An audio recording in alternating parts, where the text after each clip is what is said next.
matanya juga tidak menggunakan proteksi, nggak pakai sunglass kalau kita lihat gitu ya. Nah, jadi matanya lebih mudah terbakar. Kondisi pterygiumnya harus segera dioperasi atau mungkin hanya sekedar dibiarkan saja.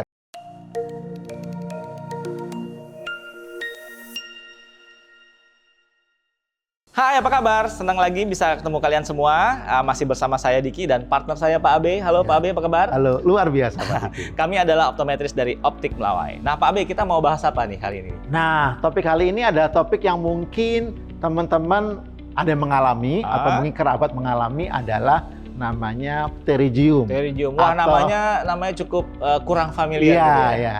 Atau disebut juga surface eye nih Pak Diki. Jadi karena memang awal mula ini para peselancar yang mengalami penyakit ini ya.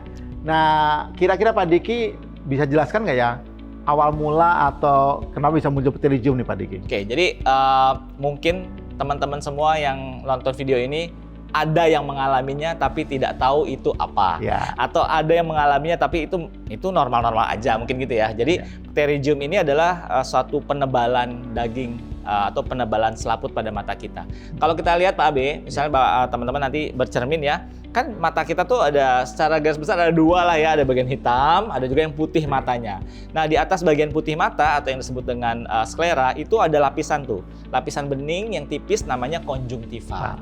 Nah konjungtiva ini mengalami penebalan sehingga yang lama-lama akan menyebar menuju kornea, yang ini disebut dengan istilahnya pterygium atau surface eye tadi, gitu ya. Nah jadi nanti bisa teman-teman cermin ya, lihat matanya, apakah ada selaput yang mulai masuk ke bagian hitam mata atau ada bagian putih mata yang agak-agak kuning, agak-agak coklat warnanya. Nah itu bisa menjadi cikal bakal yang namanya pterygium. Oke. Dan Pak Diki, karena memang penyebab utama yang faktor eksternal tadi adalah dari sinar UV matahari, berarti orang-orang yang sering terpapar sinar UV itu beresiko ya Pak Diki ya untuk mengalami pterygium ini. Contohnya misalnya para petani, nelayan, atau mungkin orang-orang teman-teman yang aktivitasnya banyak di luar ruangan tapi tidak menggunakan perlindungan seperti sunglasses atau mungkin perlindungan khusus untuk melindungi matanya dari paparan sinar UV yang berbahaya. Betul. Jadi ini juga kan disebut di bahasa Inggrisnya ada surface eye. Jadi matanya para peselancar. Emang apa yang salah dengan mata para peselancar? Jadi karena para selancar itu banyak sekali mungkin mainnya di laut ya. Banyak terkena sinar UV, matanya juga tidak menggunakan proteksi, nggak pakai sunglass kalau kita lihat gitu ya. Nah jadi matanya lebih mudah terbakar. Nah, sehingga para peselancar ini banyak yang menderita pterygium, Pak Abu. Selain dari sinar UV, faktor lain seperti angin, debu, dan juga air garam dari air laut itu memperparah proses pterygium tadi, sehingga para peselancar ini banyak menderita pterygium. Makanya pterygium disebutnya dengan istilah mata para peselancar gitu ya. Nah, bagaimana dengan kita yang di perkotaan yang bukan peselancar kan gitu ya? Ya itu tidak aman juga ya, jadi jangan merasa bahwa saya bukan peselancar nggak kena pterygium nih. Ingat, jadi ini sebenarnya adalah disebabkan karena outdoor activity tanpa perlindungan.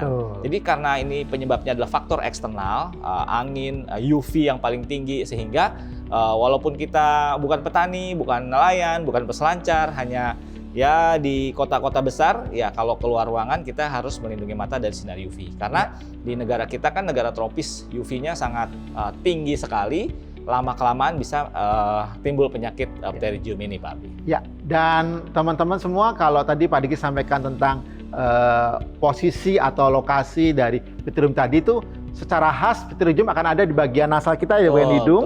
Jadi nggak ada di bagian lain. Jadi Bapak Ibu, teman-teman sekalian boleh nanti coba bercermin, lihat apakah sudah muncul atau memang nggak ada pterygiumnya.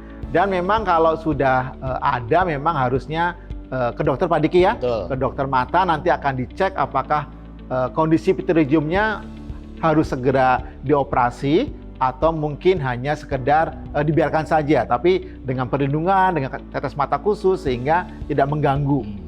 Jadi memang pterygium ini tidak ujuk-ujuk timbul langsung parah. Jadi pada awal mulanya itu ditandai dengan adanya bercak coklat kekuningan di daerah bagian mata yang putih itu.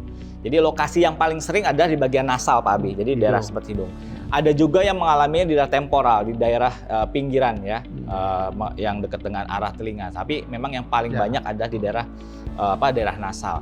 Ini prosesnya karena kornea kita itu kan seperti lensa cembung Pak Abe. Jadi kalau ada sinar matahari yang datang yang masuk itu melalui kornea sehingga membakar jaringan yang ada di seberangnya. Jadi kayak kita main kaca pembesar di bawah matahari, lama-lama kan terfokuskan itu kertasnya bisa terbakar ya. Nah ini yang terbakar adalah jaringan selaput konjungtiva tadi, sehingga mengalami perkembangan atau pertumbuhan yang error, yang abnormalitas gitu ya. Sehingga dia jadi lama-lama menebal, sehingga kalau menebalnya masih belum di bagian kornea, ini kita sebut dengan kondisi pinguicuela. Jadi nanti teman-teman bisa bercermin, lihat bagian putih mata, ya biasanya di bagian sebelah nasal, apakah bagian putihnya itu warnanya putih atau agak kekuningan atau agak kecoklatan. Nah, kalau memang ada warna lain selain putih ya, itu bisa jadi disebut dengan pinguicuela. Nah, pinguicuela ini adalah cikal bakal timbulnya pterygium. Kalau masih pinguicuela belum berbahaya karena dia tidak menutupi penglihatan. Ya, berbahaya kalau udah mulai tumbuh terus masuk ke arah kornea dan bisa menghalangi penglihatan. Nah, biasanya dokter akan menyarankan untuk operasi Pak Abe. Nah, tapi jenis pinguicuela dan pterygium ini juga tidak semuanya ganas. Artinya ada beberapa jenis yang berhenti di level tertentu sehingga tidak berkembang menjadi pterygium. Atau bahkan ada yang sangat sensitif, gampang merah, gampang meluas sehingga menjadi masuk ke kornea sehingga bisa menjadi pterygium. Nah, tipe inilah yang biasanya akan disarankan oleh dokter mata untuk segera diangkat sebelum dia ke tengah Pak Abe. Karena kalau udah ke tengah walaupun dioperasi nanti menimbulkan bekas luka Pak Abe. Nah, bekas lukanya ini juga bisa mengganggu penglihatan. Nanti malah jadi lihatnya jadi buram. Jadi teman-teman sekalian, biar tadi nggak mengalami pterygium seperti Pak Diki sampaikan, yang pasti kita harus menahan, ngeblok penyebabnya ya. Yang pertama berarti hindari paparan matahari secara langsung, hindari UV menggunakan sunglasses, kacamata hitam, ya, topi atau pakai payung dan sebagainya agar UV nggak masuk ke mata. Dan saat ini saran Pak Diki adalah kita kalau menggunakan sunglasses sebaiknya yang kalau udah ada pterygium adalah yang curve Pak Diki ya, sehingga dari pinggir-pinggir juga terlindungi dari angin ya. Seperti itu, karena kalau nggak segera diobati kadangkala pterygium ini juga mengganggu secara kosmetik ya Pak Diki ya. Matanya itu jadi nggak bersih banget, kemudian juga dikit-dikit nanti kena angin, kena apa itu suka merah. Jadi sangat mudah untuk merah. Jadi memang kalau emang udah mengganggu sebaiknya segera ke dokter untuk tadi Pak Diki bilang dioperasi ya. Penggunaan softline juga hati-hati karena dia berupa gundukan atau berupa penebalan. Jadi kadang fittingnya jadi nggak pas. Jadi kalau si penderita pinguicuela atau pterygium ini menggunakan softline-nya tidak terpasang dengan baik, bahkan seringkali akan menekan bagian pterygium tadi yang menyebabkan pterygiumnya menjadi gampang merah. Jadi hati-hati penggunaan lensa kontak Pak Diki ya. Dan juga teman-teman sekalian, untuk selain tadi menggunakan sunglasses, topi dan sebagainya, juga jangan lupa konsumsi makanan bergizi yang banyak mengandung lutein dan zeaxanthin, sayuran berwarna hijau, dan kalau ragu boleh teman-teman konsumsi vitamin C, vitamin E, antioksidan lah seperti itu ya. Karena memang UV kita tahu adalah oksidan, jadi memang untuk melawannya itu harus menggunakan antioksidan.